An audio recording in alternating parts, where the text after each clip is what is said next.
Estamos viendo la realidad de los géneros tal y como fueron definidos por Dios en la creación.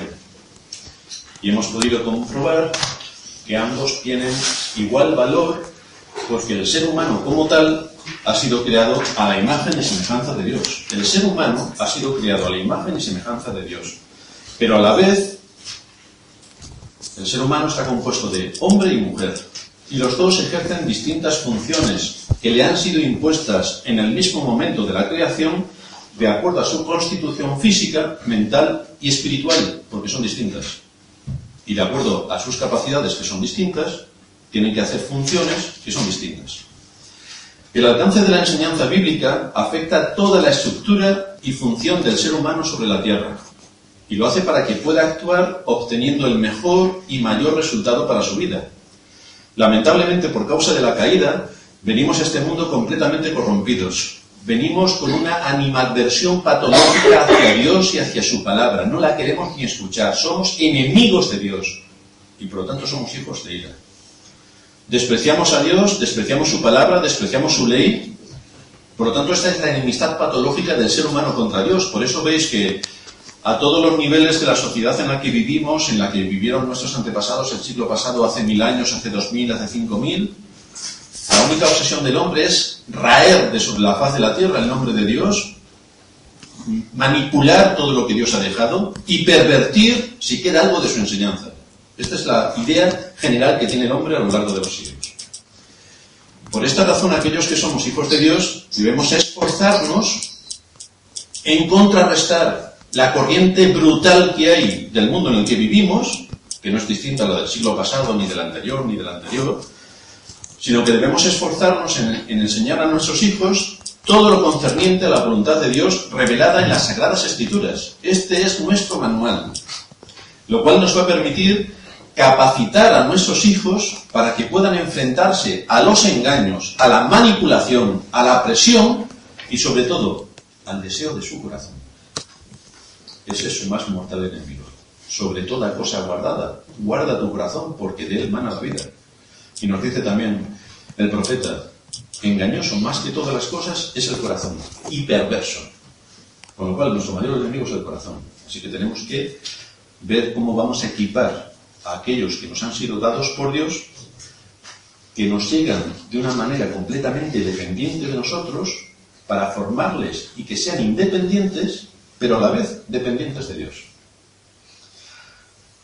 La enseñanza bíblica que aparece desde Génesis, con la identidad de los géneros y las funciones que cada uno de ellos debe llevar a cabo, unido a la realidad del ser humano, que está creado, como hemos dicho, a imagen y semejanza de Dios, es vital también para la formación de nuestros hijos y que comprendan el alcance de esta enseñanza que se manifiesta aquí desde la creación. El libro de Génesis es vital para que luego entendamos la vida del hombre y por qué se desarrollan todas las doctrinas, que parten todas de Génesis. De ahí que al ser expuestos a todo el consejo de Dios, vayamos trayendo luz sobre las distintas áreas que son sumamente importantes para la vida y el desarrollo de nuestros hijos. También somos conscientes de que por el engaño de Satanás y por la propia corrupción que hay en nosotros, muchos no quieren oír este tipo de enseñanzas. Algunos, si la escuchan en la página web, le dirán delete, que es borrar y fuera, que no quiero escuchar esto. Pero a nosotros no nos importa. Nosotros tenemos que hacer lo que delante de Dios es nuestra responsabilidad. Y los que quieran oír, que oigan. Pero nosotros tenemos que cumplir con nuestra responsabilidad. La corriente de moda en cada época va en sentido opuesto, como también hemos dicho, a lo que la Biblia enseña. Da igual lo que la Biblia enseñe. Hay una corriente de moda imperante que la pulveriza. Como nosotros somos cristianos, creemos en el Dios que creó las cosas de la nada y creemos en el Dios que redimió a su pueblo, mereciendo la condenación igual que el resto, y sobre todo teniendo el manual de las Sagradas Escrituras, que es la voluntad revelada de Dios, tenemos que abrir las Escrituras para ver qué nos enseñan. Así que vamos a ver 4 aspectos de la alta responsabilidad que Dios le ha dado al hombre como hombre, y que son, en primer lugar, el hombre delante de sus hijos, en segundo lugar, el hombre delante de la Iglesia, en tercer lugar, el hombre delante de su trabajo, y en cuarto lugar, el hombre delante del mundo. Aunque hoy solamente nos podremos parar en el primer punto, que es el hombre delante de sus hijos, para que sepamos qué es lo importante, cómo tenemos que actuar de una manera bíblica asumiendo nuestras responsabilidades en estos ámbitos de competencia que tenemos ante nosotros para el bien de aquellos que han sido puestos a nuestro cuidado por el Creador. Por lo tanto, vamos a ver el papel que desempeña el hombre delante de sus hijos.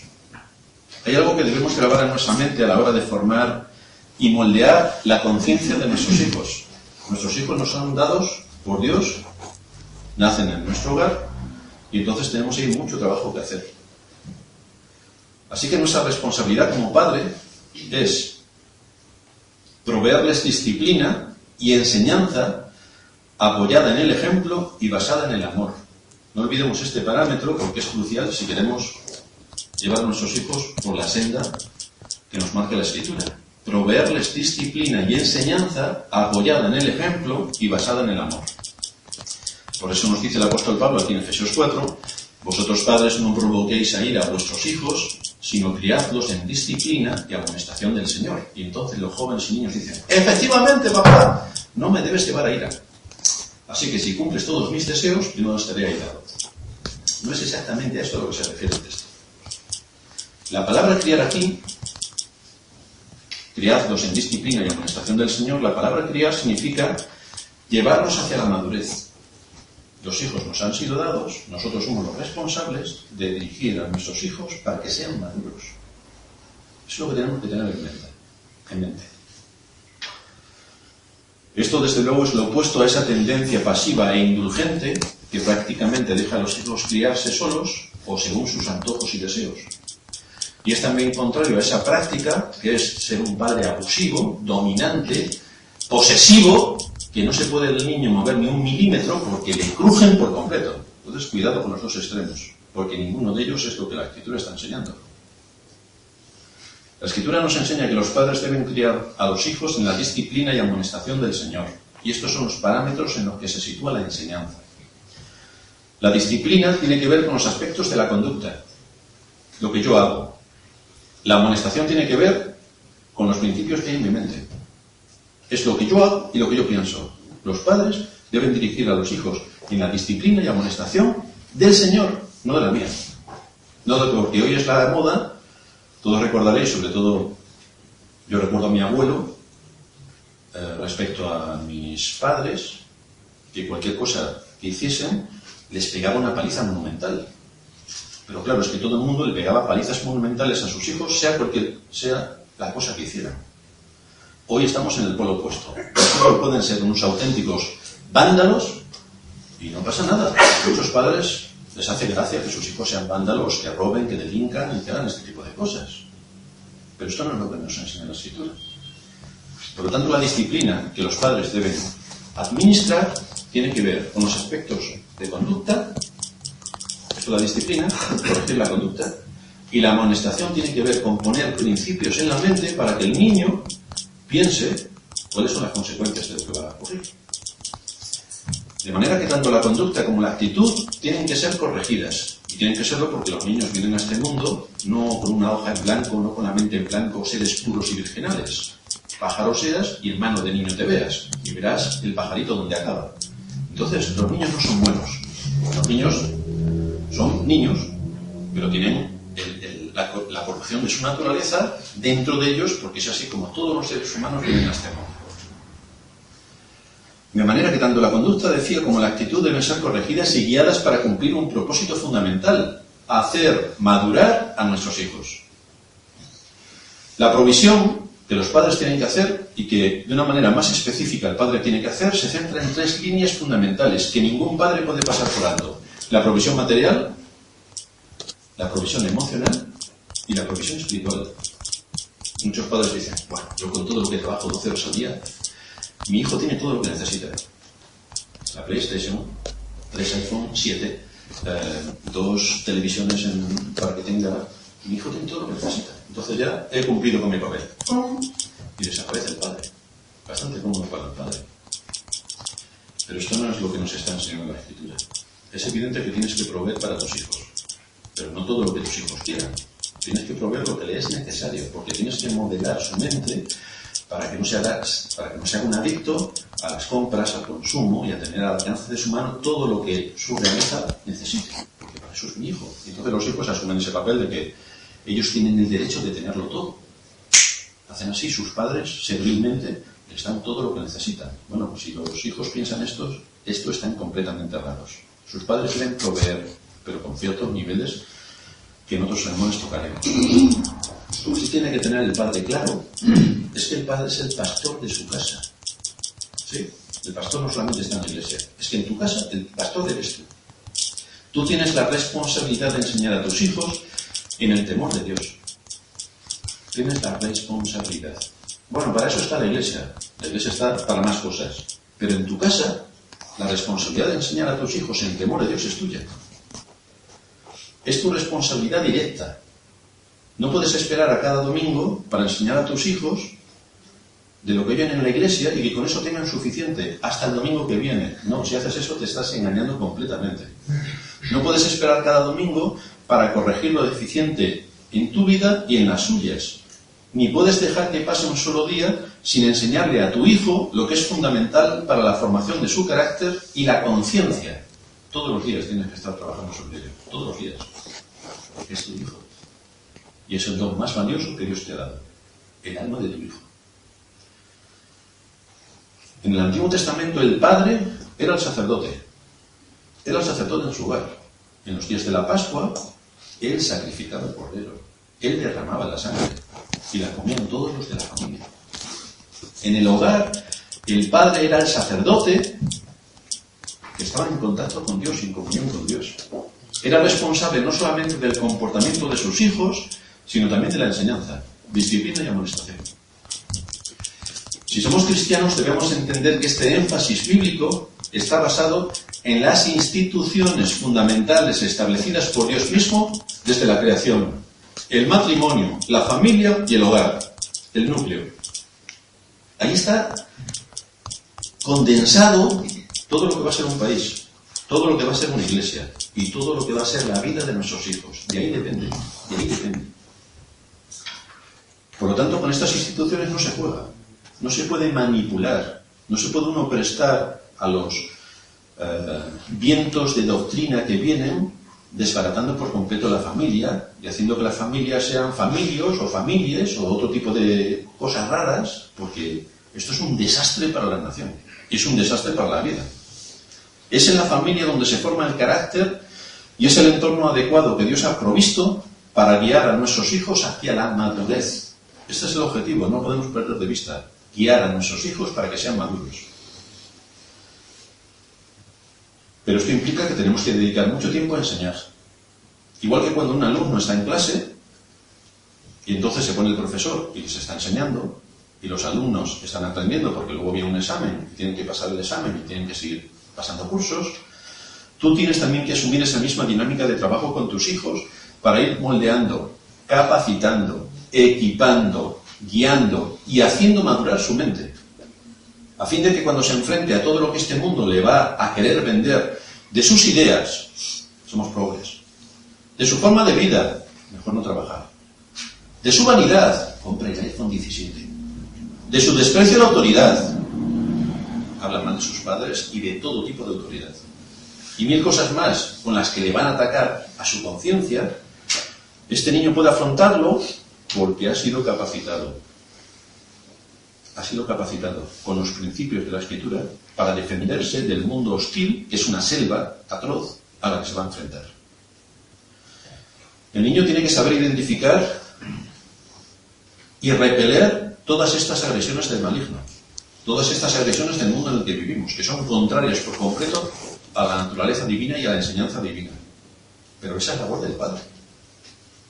Esa es labor no de la madre, que también, principalmente del padre. Tiene que hacer madurar a su hijo también espiritualmente, porque con ello le capacita para todas las áreas de la vida. Todo depende de cuál sea la base que sustente sus convicciones y entonces así podrá vivir en este mundo. Por eso dice Moisés en Deuteronomio, estas palabras que yo te mando hoy estarán sobre tu corazón. Es decir, las amarás, formarán parte de tu personalidad. Y las repetirás a tus hijos. No se dice hablarás una vez y luego ya está, hasta el año que viene. No, repetir. ¿Sabéis lo que hacemos en la iglesia? Repetimos las doctrinas desde 500 puntos de vista para que tengamos una idea de todo lo que Dios tiene que decirnos. Y las repetimos, cada vez tomando un enfoque distinto, para que no sea simplemente repetir, sino que vayamos adquiriendo conocimiento. Pues de esto es lo que se trata, repetir. Las repetirás a tus hijos y hablarás de ellas estando en tu casa. Nos ponemos a comer. ¡Vamos a comer! Bueno, pues todo el mundo comiendo. Le damos gracias a Dios por la comida que nos da hoy, por la provisión que nos da, porque podemos comer en paz, porque no tenemos persecución, porque tenemos una mesa limpia y unos platos limpios y una comida. No tenemos todo esto que agradecérselo a la misericordia de Dios. Hablabas de ellas estando en tu casa y andando por el camino. Vamos de viaje. No tenemos que orar al Señor para que nos proteja. No tenemos que darle gracias a Dios porque nos permite salir de viaje. No podemos darle gracias a Dios porque nos guarda en todos los trayectos que durante la semana tenemos que hacer, recorriendo kilómetros y kilómetros, para luego venir a casa en paz. Esto no tiene que ver con la providencia de Dios y cómo guarda a su pueblo. Al acostarte. Bueno, ya mañana sí, eso, a ver si me acuerdo y oro. No. Cuando te acuestes, para esto no hace falta ir a estudiar a Harvard, ¿no? Cuando te acuestes, da gracias a Dios por todo lo que te ha dado durante el día, cómo te ha cuidado, porque tienes una cama en la que descansar, una cama limpia, con un techo que si hace frío, tú no te enteras, si llueve no te enteras. Puedes estar descansando en paz. Y cuando te levantes, decíamos la semana pasada, el sermón pasado, ¿cuántos hay que se acuestan y ya no se levantan? No tenemos que darle gracias a Dios por la vida y por permitirnos tener un día más y por poder ser útiles en medio de este mundo. Y las atarás como una señal en tu mano, es decir, siempre tiene que estar. Siempre te tienes que asir de los principios de las Escrituras. Estarán como frontales en tus ojos, da igual a donde mires, la llevas ahí grabada. Y las escribirás en los postes de tu casa y en tus puertas, cuando salgas, cuando entres. Es que todo tiene que ver con Dios. Y eso es lo que los niños deben saber. Eso es lo que tiene que estar inculcado en sus mentes. ¿Cuándo comienza esta tarea? Bueno, a ver si el niño tiene uso de razón. A ver, niño, 37 años. A ver, niñito, a ver si ya ha salido de la adolescencia. ¿No? La Escritura dice que tenemos que empezar desde temprano. Ya, o sea, Oliver Marcos, ya lo tiene que saber. Ya tiene que empezar a recibir toda esta enseñanza. Se nos advierte que hay una etapa en la que hay esperanza. Y nosotros tenemos que poner en la mente de nuestros hijos, desde pequeñitos, aunque ellos todavía no entiendan, que ya empiecen a relacionar. Porque sabéis que cuando los niños empiezan a jugar, los colores amarillos los juntan con los amarillos, los rojos con los rojos, el cuadrado lo meten en el cubículo que tiene cuadrados y el triángulo con el triángulo. O sea, ya empiezan a relacionar. Por lo tanto, aunque sean niños, no son tontos.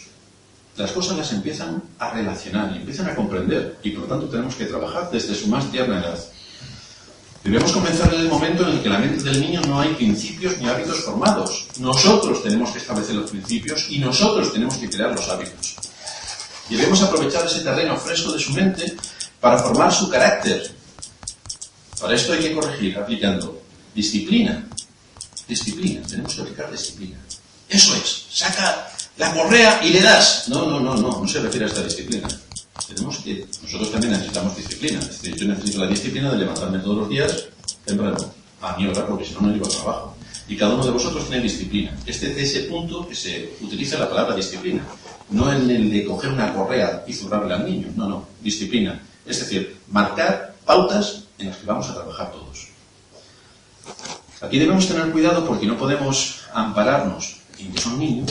Bueno, es que son niños y por lo tanto le podemos tolerar que el niño sea insoportable. Porque son niños, claro. Estás hablando con un mayor, el niño se mete en medio, te quita la conversación, no hay forma de hablar entre mayores porque el niño se mete en medio porque él quiere ser el centro de atención y empieza a hacer sus jiriguays y entonces, pues nada, nos callamos todos a ver si el niño deja de hacer el panolis y sus padres, claro, sonriéndole al niño. Pero no hay ninguna conversación en toda la tarde cuando te juntas con este tipo de gente. Entonces, hay que corregir al niño para que no sea insoportable. Sobre todo para que no sea maleducado. El niño tiene que saber cuándo tiene que estar, cómo se tiene que sentar, cómo tiene que hacer todas las cosas. El niño no puede ser descortés con sus mayores. Es decir, no va un mayor a saludarle y el niño le da una patada. Entonces, el problema no lo tiene el niño, el problema lo tienen los padres. No podemos consentir ciertas conductas con el argumento de que como son niños pueden hacer lo que quieran, porque eso implica consentir la rebelión en ellos. Cuando son pequeñitos y se le consiente, qué graciosos son. Espérate que tenga 20 años y verás qué gracia te hace. porque eso va en aumento. Entonces, si tú no lo has corregido, ni lo has disciplinado, ni le has amonestado, tienes a Napoleón en tu casa y no te habías dado cuenta. Hasta que toma el sable y se pone el gorro de Napoleón y entonces, padres, huid.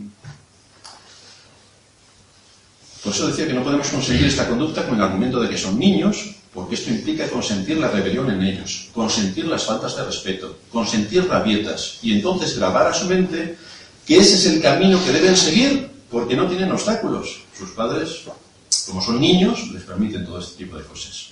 Desde luego, como creyentes y bíblicamente hablando, no podemos hacer eso.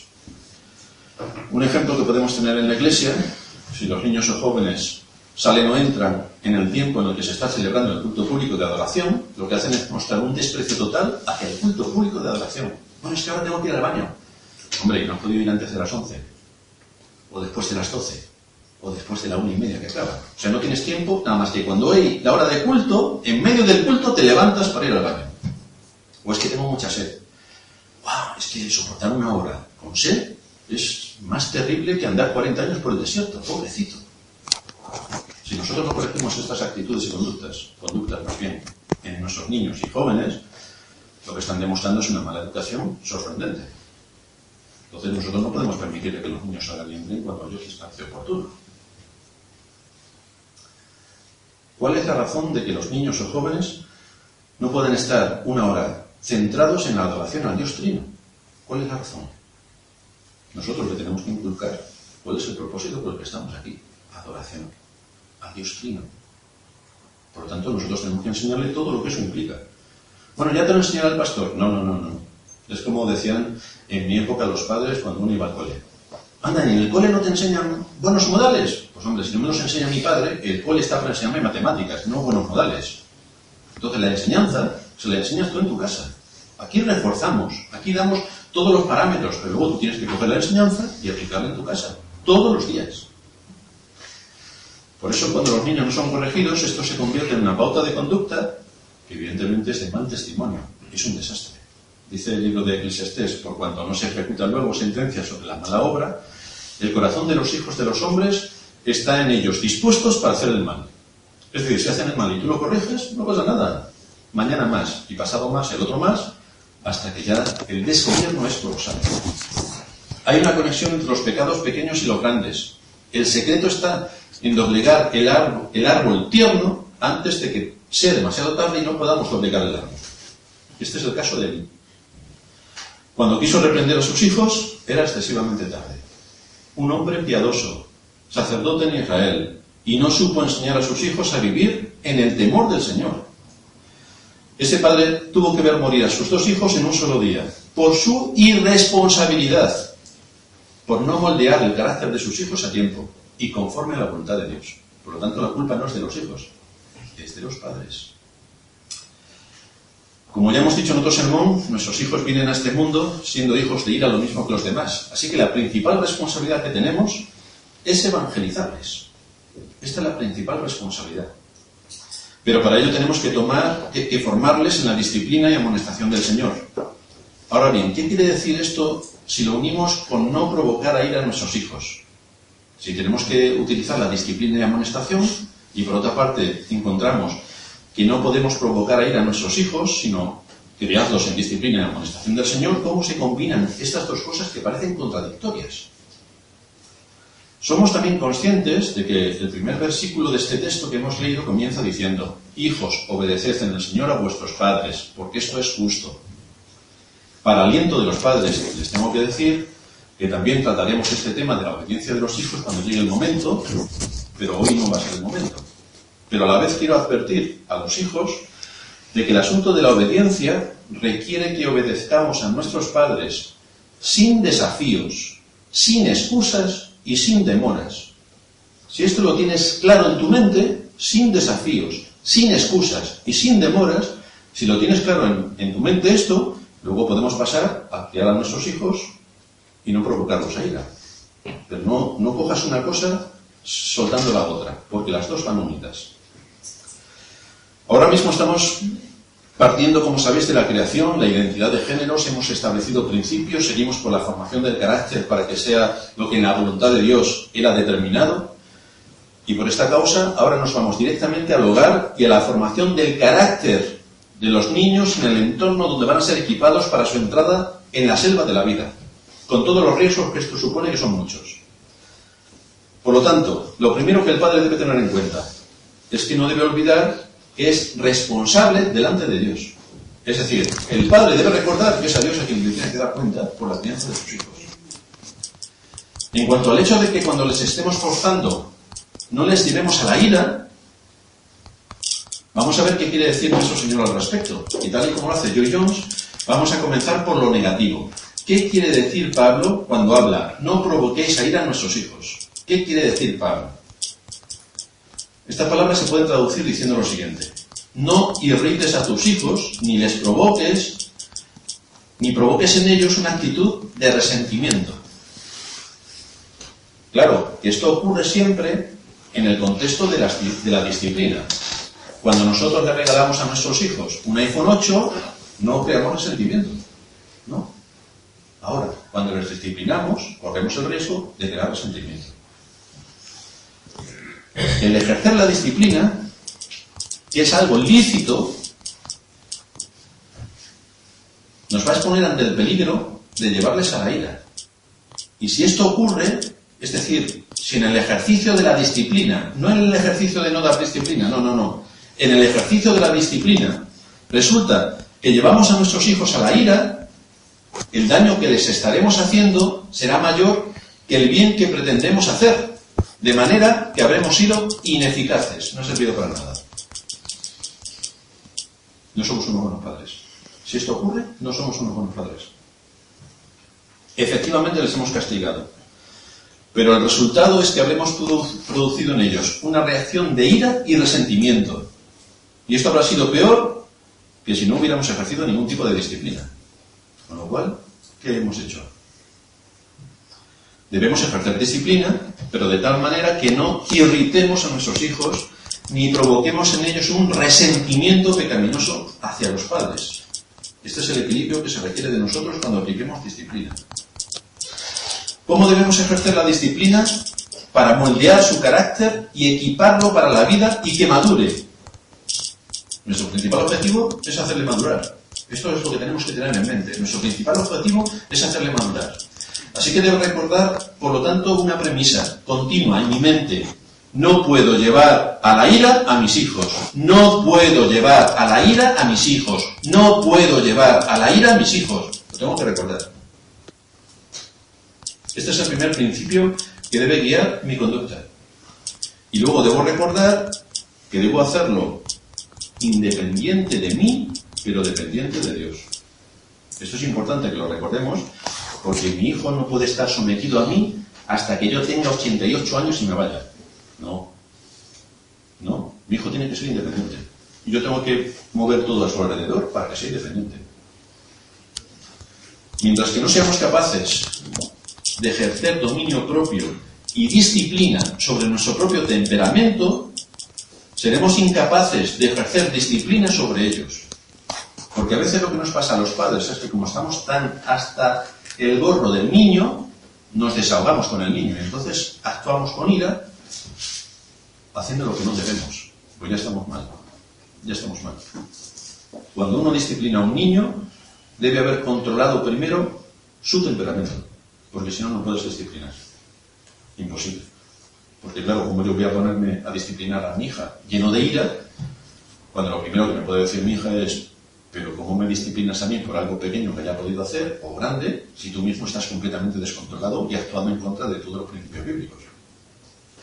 Y lo diría con toda la razón. Por lo tanto, no puedo disciplinar desde esa perspectiva.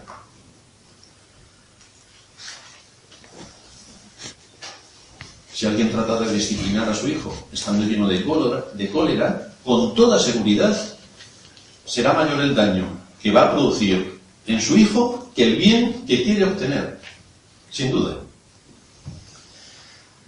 ¿Qué derecho, por tanto, tiene uno de decirle a su hijo que necesita disciplina y que tienes que hacer esto disciplinadamente, cuando uno mismo está demostrando que es un indisciplinado? Mi ejemplo ya está tirando por tierra lo que yo quiero corregir en mi hijo.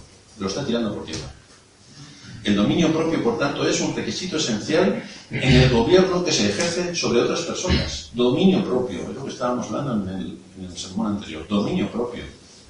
Y precisamente ahí está el problema. Por eso tenemos que tener en cuenta nuestro segundo punto. No olvides que no puedes ser arbitrario o caprichoso. No puedes ser arbitrario o caprichoso. Si un padre va a ejercer la disciplina de forma correcta, nunca debe ser arbitrario. ¿Arbitrario qué quiere decir? Pues que depende de cómo me levante hoy, así hago.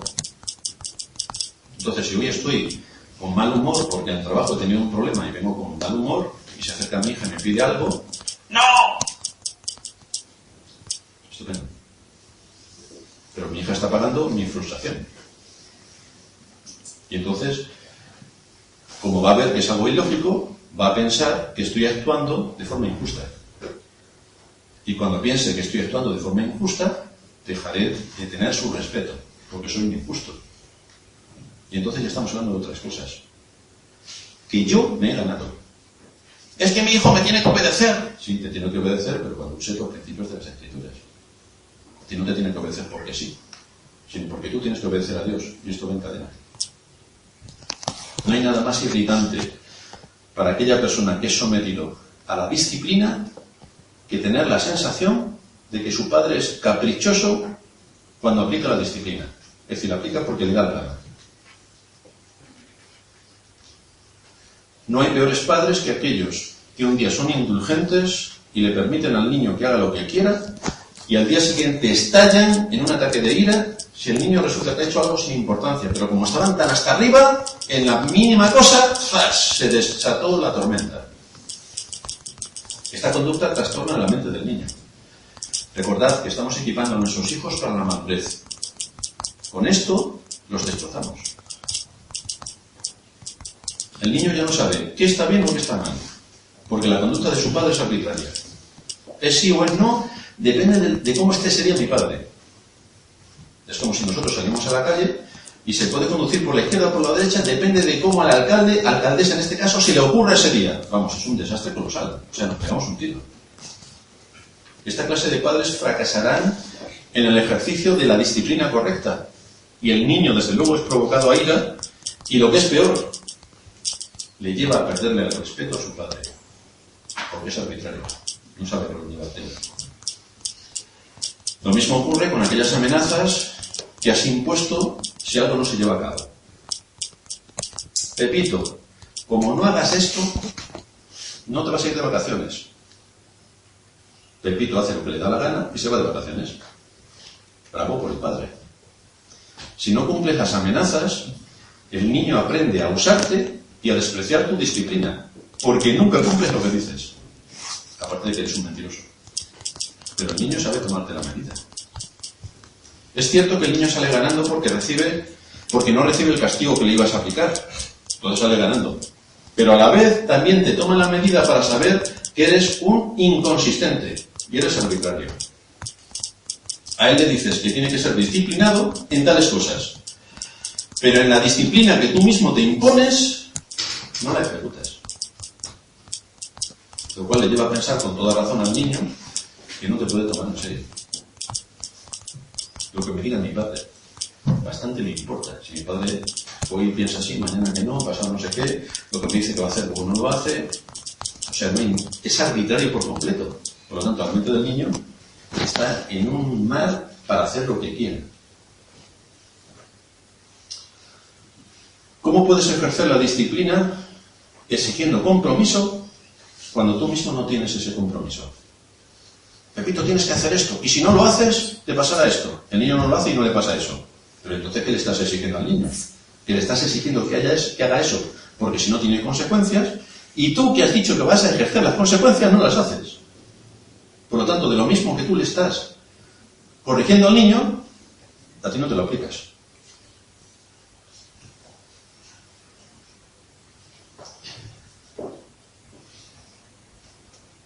El padre que es inconsistente en su conducta no puede ejercer la disciplina sobre sus hijos.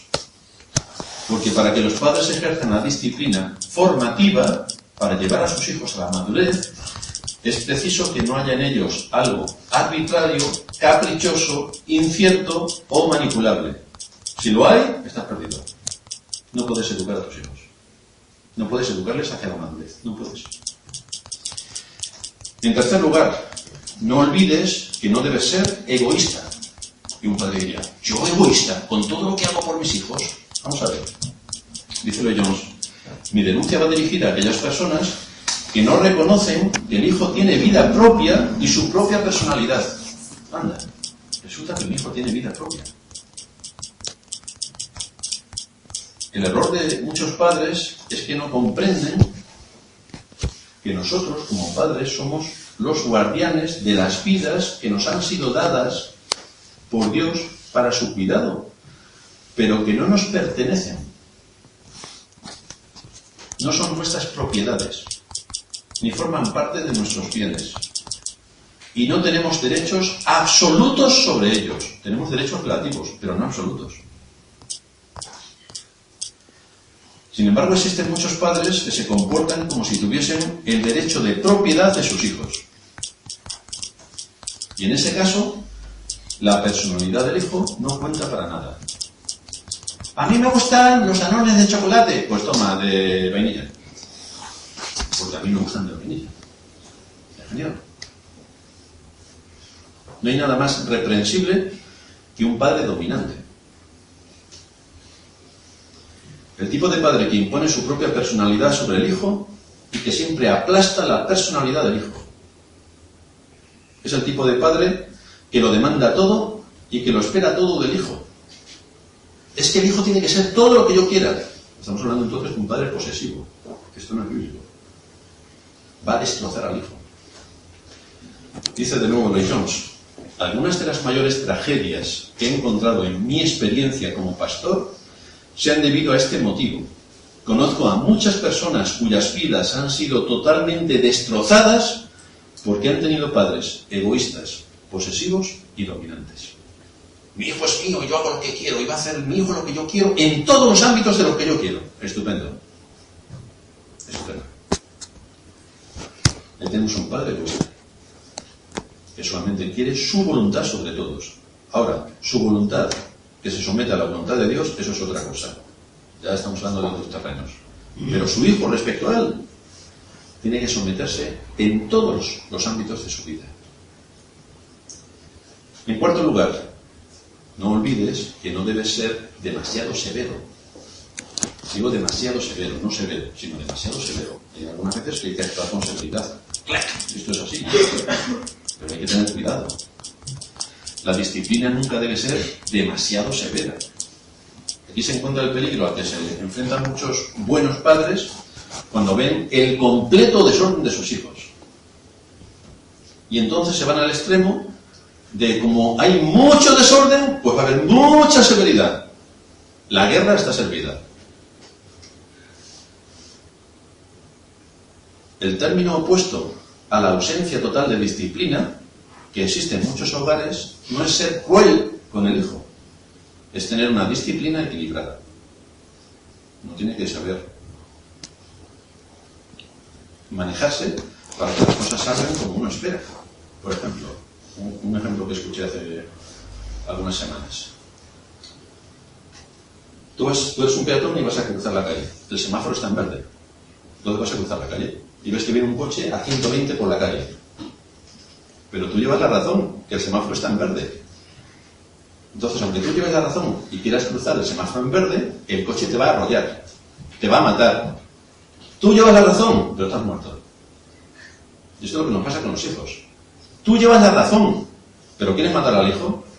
¿Quieres crear en tu hogar la guerra? ¿Quieres crear y promover y llevar a tu hijo a la ira? Tú llevas toda la razón, pero ese es el camino que debes escoger. Es el camino del peatón. Yo llevo toda la razón. Adiós. La sepultura al día siguiente.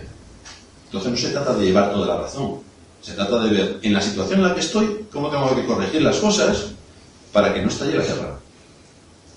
Porque yo soy el padre. Se supone que tengo más madurez que mi hijo, a quien yo tengo que enseñar y ver por dónde lo tengo que llevar para que cumpla lo que se espera de él. Pero tengo que tener paciencia infinita. quiero llevarlo hacia la madurez. Y le tengo que exponer a situaciones en las que él madure.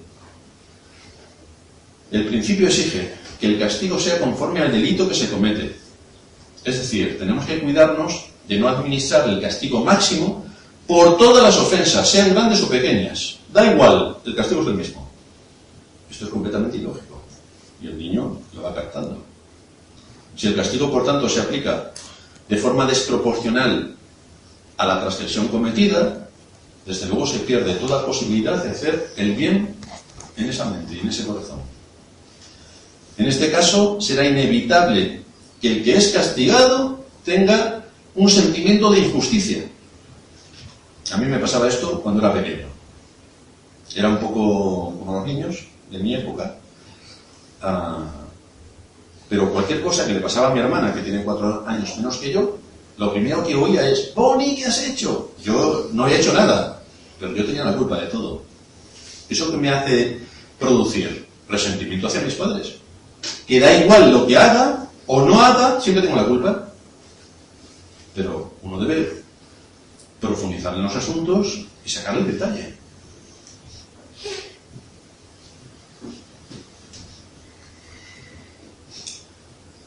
El hijo se irrita y siente que se trata de una situación completamente razonable. Aunque en algunos casos el hijo pueda asumir cierta medida de culpa, porque ha hecho algo en alguna medida, también está totalmente seguro de que su culpa no es tan grave como para recibir ese nivel de castigo que se le aplica. Con lo cual no estamos llevándole hacia la madurez, sino que le estamos llevando hacia la irritación. Le estamos provocando. En este sentido tenemos que tener en cuenta algunos aspectos también dentro de esta provocación para no llevar a nuestros hijos no solamente a provocarles, sino también a humillarles. Eso sí que nos gusta. Humillarles. Si al castigar o administrar disciplina o corrección a nuestros hijos somos culpables de humillarles, demostramos evidentemente que somos nosotros los que debemos ser disciplinados directamente. Nosotros somos los que necesitamos disciplina. Tenemos que aplicar el castigo cuando es castigo lo que se requiere, pero un castigo debe ser aplicado para corregir la conducta, para poner principios y para ayudarle a crecer al niño. No debemos hacerlo jamás haciendo que nuestro hijo se sienta pisoteado y humillado delante de nosotros. Y si es pisoteado y humillado delante de los demás, mejor. Si hacemos esto, nosotros somos los primeros que debemos ser disciplinados. A nuestros hijos no nos podemos humillar. Delante de nosotros no. Y delante de todos los demás tampoco. Dice Lloyd Jones: yo sé que todo esto puede resultar muy difícil, pero si estamos llenos del Espíritu, tendremos un sano juicio en estos asuntos. En este caso, aprenderemos que nuestra administración de la disciplina nunca debe ser una simple forma de desahogar nuestros sentimientos. Nunca debemos pisotear la personalidad y la vida de la persona con quien estamos tratando. El Espíritu Santo, por medio de Pablo en este texto, nos advierte, y en este sentido debemos ser cuidadosos, porque en cuanto pasemos por alto la personalidad de nuestros hijos y apliquemos este concepto rígido, duro y áspero del castigo, nos hacemos culpables de la conducta contra la cual el apóstol nos exhorta aquí. Y en ese caso, estamos provocando a nuestros hijos a ira y convirtiéndolos en rebeldes. Estamos perdiendo su respeto hacia nosotros. Y entonces se entiende en ellos un sentimiento de injusticia que comienza a tenernos por injustos. Eso no beneficia ni a una parte ni a la otra. De modo que nunca debemos intentar la disciplina de esta manera. Nunca. Nunca podemos humillar a nuestros hijos. Recuerdo cuando eran pequeños nuestros hijos y había que corregirles, se iba uno al baño y ahí, claro. Y luego, aquí no ha pasado nada. Pero nunca públicamente. Nunca debemos dejarles en evidencia pública. Y sobre todo, para las madres. No habléis mal de vuestros hijos. Es así, es así, fíjate, no habléis mal. No habléis mal. Igual que las esposas no deben hablar mal de sus esposos. Y los esposos no deben hablar mal de sus esposas. No hables mal de tus hijos. Porque si hacemos todo esto, tenemos una guerra en el hogar. Que es exactamente lo que queremos, ¿verdad? Tenemos una guerra en el hogar. Y si tenemos una guerra en el hogar, debemos revisar rigurosamente nuestra forma de disciplinar. Porque somos nosotros, los padres, los máximos responsables de que todo se rija por los principios bíblicos. Y por lo tanto, lo primero que tenemos que hacer, pacificar. Pacificar. Tenemos que pacificar y ayudar a los débiles, a hacerles crecer, a la vez que corregimos lo deficiente. Pero tenemos que actuar con mucho amor, con mucho tacto, porque tenemos un objetivo que cumplir, que es llevar a nuestros hijos, que es a quien más amamos en el mundo, hacia la madurez. Y en quinto lugar, no olvides reconocer las capacidades de tu hijo. Mi hijo es el más listo de todos. No estamos hablando de eso.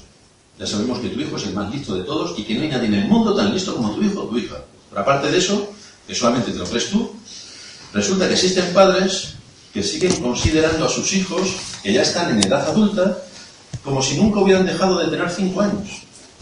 Bueno, yo a Anaís, que digo niña, tendrá 70 años Anaís, yo 71 quizá, y le seguiré llamando mi niña, pero claro, es que siempre será mi niña. Ahora, una cosa es como yo utilice el término para referirme a ella cariñosamente, y otra cosa es como la trato. Hay padres que tratan a sus hijos, que tienen ya 30 años, como si tuvieran 5. Pepito, no hagas esto. Pepito, ponte estos pantalones. Pepito. Pero tú no puedes llegar hasta ese nivel. Hay padres que no reconocen que este hijo que Dios les ha dado está creciendo. Sí lo ven en la altura, pero es que también crecen de mente.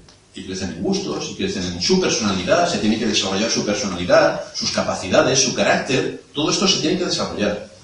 Y no quieren reconocer que la personalidad de su hijo está creciendo y que su conocimiento del mundo y todo lo que le envuelve se está desarrollando. ¿Cómo evito todos estos males que pueden venir sobre mí cuando mis hijos son mayores? Y que yo pienso que tiene 5 años, mi niñito de 25. Hombre, ya he tenido tiempo de enseñarle durante toda su niñez, aplicando los principios bíblicos, moldeando su carácter, moldeando su mente, moldeando su conciencia. Y cuando tenía 5 años, yo sí puedo imponerle a mi niño de 5 años qué es lo que tiene que hacer. Yo sí puedo imponerlo. Todos los padres deben imponer a sus hijos pequeñitos lo que tienen que hacer, porque tienen que aprender así. Ahora,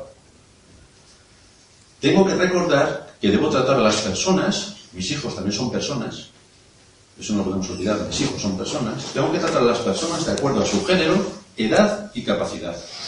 Por lo tanto, no puedo tratar igual a mi hijo de 25 años que si tengo un hijo de 5. No lo puedo tratar igual. Así que tengo que tener en cuenta su género, tengo que tener en cuenta su edad y tengo que tener en cuenta qué capacidades tiene. Si ya es mayor, yo no le puedo imponer mi punto de vista. Es que tienes que tomarte las natillas de chocolate. Y si no le gustan, pues te las comes. ¿No? Al niño de 5 años, si no ha comido, le hago un batido de acelgas, que están horribles, pero las necesita y se las come el niño. Pero a mí no me gustan las acelgas, no las puedo soportar. No me gustan las tortillas de patata con cebolla, no las puedo soportar. Pues te la comes. Pero eso no se puede imponer. Cada uno tiene sus gustos, en su forma de vestir, siempre y cuando sea lícito, y dentro de lo normal, en su forma de comer no, en lo que come. Hay unos límites que uno debe permitir que puedan ocurrir. Así que si mi hijo ya es mayor, no puedo imponer mis criterios, porque aunque hasta cierta edad es correcto y sano enseñarles ciertas cosas, a partir de ciertas edades, yo no puedo tratar a mi hijo de la misma manera. Los hijos, cuando llegan a cierta edad, empiezan a prestar sus oídos a otras voces y a otras ideas de sus amigos. Sus amigos son de listos, no lo podéis ni imaginar. Lo listos que son sus amigos. Mi padre no, pero mis amigos, ¡puf! Y entonces comienza una crisis. El instinto de los padres, evidentemente, es proteger a sus hijos. Sin embargo, tenemos que hacerlo de tal manera que no impongamos ni traigamos sobre ellos un daño que les deje completamente destrozados, por imponer nuestro criterio. Nosotros debemos vigilar con quienes están o con quienes no están, pero con mucho cuidado y con mucho tacto. ¿Cómo se logra parar este impacto externo que reciben los jóvenes y que les lleva a que la mente esté vagando en las estrellas siderales? Los hijos ya deberían estar equipados desde temprana edad para todo esto con una enseñanza que ellos deben haber asumido respecto a los principios. Pero a esto hay que añadir otro ingrediente, el ejemplo de los padres. Si yo soy muy teórico y no hago absolutamente nada, el niño no es tonto, es niño, pero no es tonto. Y ve que mucho hablo y no hago nada. Con lo cual, el ejemplo que tiene en casa es que puede hacer exactamente lo que quiera. Si los hijos no tienen la sensación de que ellos están bajo la autoridad de Cristo, que Cristo es su cabeza, como su padre tiene una cabeza por encima que es Cristo, los niños entonces no tienen asumidos los principios. Porque yo no tengo que temer a mi padre, tengo que temer a Dios, que es mi padre. Y si yo temo a Dios, lo demás viene una cosa detrás de la otra. Pero lo primero que debo marcar en la mente de mi hijo es el temor de Dios. Y a partir de ahí, cada cosa irá encajando en su lugar. Ahora bien, también quiero hacer una advertencia para llamar la atención de los padres, para que cuando los niños hagan algo, no le digan: ¿esto le gustaría al Señor? Hermano, si a mí me dicen 3 veces seguidas, ¿esto le gustaría al Señor?, posiblemente estrangule a quien me lo dice. Y si esto me pasaría a mí, a los niños no os quiero ni contar. O sea, no podemos enfocar tan religiosamente los asuntos, porque esto es un tema de la vida. Evidentemente Dios está en todos sitios y Dios está en todas partes, pero primero, no puedo utilizar el nombre del Señor para cualquier antojo que a mí se me ocurra para manipular o torcer la voluntad o hacer cualquier cosa que por mi entendimiento crea que puedo hacer. Entonces, ¿esto le gustaría al Señor? ¿Y al Señor le gustaría como yo soy? Para empezar, pues no. Entonces, cuando al Señor le guste como yo soy, entonces puedo empezar a utilizar ciertos términos con los demás. Pero debo tener cuidado con qué frases utilizo para intentar chantajear al niño. Porque hay otros temas mucho antes que tocar. Así que esta pregunta no debe ser usada para aplicar la disciplina. Debemos corregir a nuestros hijos para que vean las implicaciones de sus hechos. Y así evidenciar por todos los medios que la disciplina sea formativa y les lleve a la madurez. Pero los niños deben ver que los hechos que hacen tienen consecuencias. Esta mañana nos han comentado que Martín, su madre le ha dicho: quita la olla del fuego, apaga el fuego, espera que salga el vapor y la abres. Como los niños son muy inteligentes, como todo el mundo sabe, y los jóvenes todavía más. ¿Cómo le van a hacer caso a sus padres? Pues ha abierto directamente la olla. Ya podéis imaginar todo lo demás que ha ocurrido. Estoy completamente seguro que la próxima vez no le va a ocurrir. Entonces, esto quiere decir que los niños se tienen que estrellar. Y cuando se estrellen, entonces aprenderán. Sus padres le han dicho: esto es así, así, así. ¿No lo quieren oír? No pasa nada. Ahora lo veremos después. Se van a estrellar. Pero a veces hay personas que solamente aprenden a base de estrellarse. ¿No quieren oír? La realidad es muy tozuda. No quiero escuchar a mis padres, porque mis padres, bueno, es que ya tienen más de 40 años, fíjate si son viejos. La realidad es muy tozuda. Y los hechos tienen consecuencias.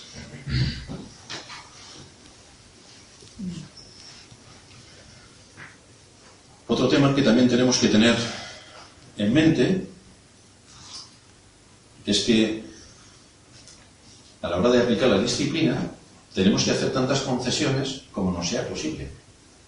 Es que yo llevo toda la razón y por aquí no pasa nadie. Bueno, tenemos que hacer tantas concesiones lícitas como dentro de la corrección nos sea posible. No debemos ser rígidos. No debemos rechazar todas las cosas automáticamente, sin ninguna razón. Simplemente porque yo soy el padre y este es el método que utilizo. Pero si el método no es efectivo, estoy perdiendo el tiempo y estoy haciendo un daño terrible a mis hijos. Recordamos el tener en mente la edad de nuestro hijo, la capacidad de nuestro hijo. Preocúpate por hacer toda concesión legítima que esté a tu alcance. Tienes que hacer concesiones. Y demuestra así que respetas la personalidad de tu hijo.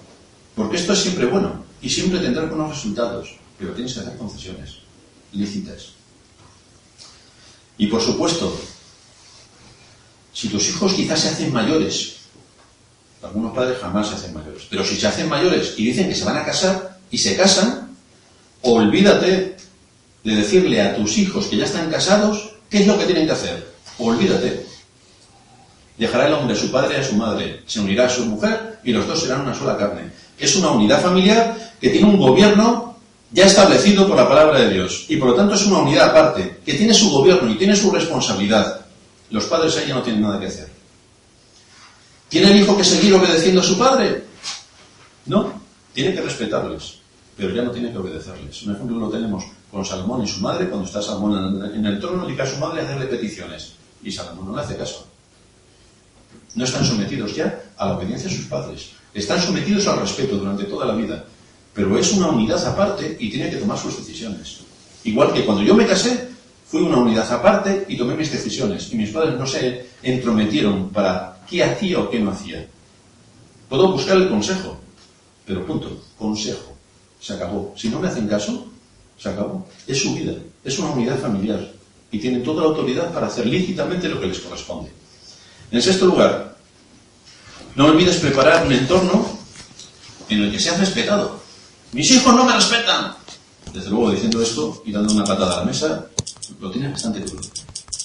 Porque la disciplina siempre tiene que ser ejercida de tal manera que los hijos lleguen a respetar a sus padres. Y esto no se logra por imposición, sino por la forma en la que gobernamos. No nos podemos poner al nivel de los hijos, porque entonces nos van a tratar de igual a igual. Y si de igual a igual, ¿hay respeto en alguien que se trata de igual a igual? No hay respeto a ninguno. Yo tengo que saber cuál es mi posición, y mi hijo tiene que saber cuál es la suya. Pero yo esto lo puedo implantar por la forma en la que gobierno mi hogar. No porque yo diga, yo soy el padre y tú me obedeces. No, no, no. En la forma en la que gobierno. Tenemos una gran responsabilidad. Por ejemplo, en nuestras profesiones somos totalmente conscientes de la gran responsabilidad que tenemos. Y todos nos ocupamos de nuestras profesiones al 100%. Pero cuando llega el asunto de nuestros hijos, la responsabilidad parece que se evapora y entonces ya no somos tan responsables como si lo somos en nuestro trabajo, que nos gusta que esté todo como tiene que estar, todo al 100%, todo inmaculado. En la casa con los hijos ya el tema cambia completamente de orden. En séptimo y último lugar, nos queda poquito. No olvides mantener firme tu posición cuando aplicas los principios. La Biblia pone mucho énfasis en la educación de los hijos. Ahí tenemos las palabras que se encuentran en Deuteronomio. Moisés ha llegado al final de su vida y los hijos de Israel están a punto de entrar en la tierra prometida. Y entonces Moisés les recuerda la ley de Dios. Yo tengo que enseñarles a mis hijos la ley de Dios. Todos tienen que saber la ley de Dios, porque si no, ¿cómo voy a saber qué es lo que no puedo hacer, o qué es lo que puedo hacer, qué es lo lícito o qué es lo ilícito, si no conozco la ley? Pero hermano, que nosotros somos creyentes, que la ley la debemos saber. Los judíos con 5 años se sabían la ley, con 5 años. Hoy con 50 muchos no se saben la ley de Dios. Entonces, ¿cómo sabes de qué manera no vas a pecar contra Dios si no sabes qué es lo que dice la ley y qué te impide que hagas? Es que es absurdo por completo. Pues así tenemos a los que se llaman evangélicos, más perdidos que otra cosa.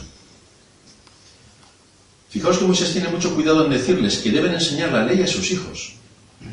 No es suficiente con que ellos la conozcan y la observen, sino que sus hijos también tienen que ser enseñados en la ley de Dios, de manera que nunca lo olviden. Debe estar grabado en todos los ámbitos en los que ellos se mueven. Los reformadores protestantes se preocuparon mucho por este asunto. Le dieron una gran importancia a la enseñanza de los hijos en los asuntos morales y espirituales. Mucha importancia, la máxima. Los puritanos, mucho más todavía. Cuando Dios lleva a cabo la conversión por medio de su espíritu, todos vemos cómo la enseñanza afecta a todas las áreas de la vida. No es algo individual y personal, no. Afecta a las relaciones matrimoniales, a las relaciones laborales, a las relaciones sociales, afecta a las naciones, afecta a todo. Las mejores épocas en la historia de algunos países es cuando abrazaron la fe y la pusieron en práctica. Así que esta tarea de formar el carácter de nuestros hijos, que es llevarlos hacia la madurez, es guiarles para que sean maduros, es aplicar la disciplina, no debe hacerse jamás de forma represiva. Jamás. Si das a tus hijos la impresión de que el ser cristiano es ser un miserable, un andrajoso, el más pobre de los de la tierra, y encima que esta fe consiste en que todo está prohibido, todo está prohibido, todo está prohibido, pues ahí tenemos la enseñanza de la Iglesia de Roma. Una enseñanza brutal, por ejemplo, en nuestro país. Y el resultado que se obtiene es que difícilmente se puede encontrar otro país con más rebeldía contra Dios que en el país en el que vivimos. Porque se mofan, blasfeman y son unos herejes recalcitrantes en contra de Dios y de todo. Porque cuando les enseñaron algo sobre Dios, fueron muy represivos. Y entonces la gente confunde que Dios es aquel de quien le predicaron, tan represivo, tan autoritario y tan malvado que les ha arruinado sus vidas. Por lo tanto, ahora todo lo que hacen va en contra de Dios, como respuesta. Pero nosotros ni creemos eso, ni queremos aplicar eso. No es lo que nos muestra, no es lo que nos muestra la Escritura. No podemos estar imponiendo severamente las enseñanzas, porque si las aplicamos mal, destrozaremos la vida de nuestros hijos. Los castraremos espiritualmente y moralmente. Queremos preparar a nuestros hijos para la vida. Tenemos que guiarles para la madurez. Y esto implica que nuestro trato con ellos debe ser para edificación. Que yo soy su padre, no me puedo poner a su nivel. Yo soy su padre, tengo que guiar, con cariño, con amor. Pero tengo que guiar. Me voy a encontrar situaciones difíciles. Tengo que saber cómo sortearlas. Tengo que mantener la paz en mi hogar. No puedo provocarle a ira. Tengo que tener todas esas cosas en mente para edificar a mi hijo. Porque si no edificamos, es que el método que estoy utilizando es inservible. Tengo que cambiar de método. Hemos tenido en casa goteras durante 6 años. He puesto doble tejado. Y cuando llovía, tenía un río dentro de casa. Por lo tanto, el método parece que mi buena intención y las tejas dobles no era efectivo. Me he comprado un bote de caucho, de pintura de caucho de 5 kilos. He pasado el caucho por toda la casa, en todas las grietas del segundo piso, en que creo que desde fuera puede entrar agua. Ha llovido y todo se ha llenado de agua. Ya no sabía qué más hacer, ni qué más inventar, pero evidentemente mi método era incorrecto, porque aunque yo he hecho todo el trabajo, me he gastado dinero, casi me caigo como Miguel también del tejado, y he hecho de todo, el método era ineficaz, porque cuando llueve había goteras en casa. Hasta que una vez se me ocurrió poner una manguera y ir teja por teja, canal por canal, con la manguera de agua a tope, a ver dónde podía estar el error. Y así descubrí que detrás de una tubería, que tapaba la tubería, había una ranura y que por ahí se colaba todo el agua, pero no estaba a la vista. Entonces tuve que utilizar un método 2, 3, 4, hasta que conseguí el resultado esperado. Y nosotros como padres, ¿qué tenemos que hacer? ¿Es que este método tiene que funcionar porque tiene que funcionar? Pues no. Es que si no funciona, es ineficaz. Tengo que cambiar de método. Por aquí. Si no funciona, es ineficaz. Tengo que cambiar de método. Por aquí. Pero tengo que buscar cuál es el método por el que puedo edificar la vida de mis hijos. Tengo que buscar el método.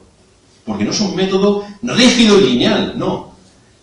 Cada persona es un mundo. Todos los niños tienen su personalidad. Podemos tener un hijo 3 o 17 y cada uno tiene su personalidad completamente distinta. Tengo que saber, tengo que conocer cómo puedo tratar a cada uno de mis hijos para guiarles hacia la madurez. Pero todos los hijos no se guían igual. Todos son distintos. Concluimos. Si los hijos son desobedientes a los padres, aún pueden acudir a Cristo, que perdona los pecados. Si se arrepienten de su desobediencia, aún pueden acudir a Cristo, que perdona los pecados. Si los padres están atentando contra este mandato de no llevar a ira a sus hijos, aún pueden acudir a Cristo para suplicar su perdón. Y hay que corregir. Tenemos que arrepentirnos de lo mal que hemos hecho algunas cosas. Tenemos que arrepentirnos y cambiar. Tenemos que arrepentirnos y cambiar. Tenemos que arrepentirnos y cambiar. Cuando enfocamos las cosas bíblicamente, tenemos paz nosotros. Tenemos paz en el hogar. Y somos de edificación. Honramos a Dios y somos de beneficio en el medio donde nos ha puesto. Vamos a terminar.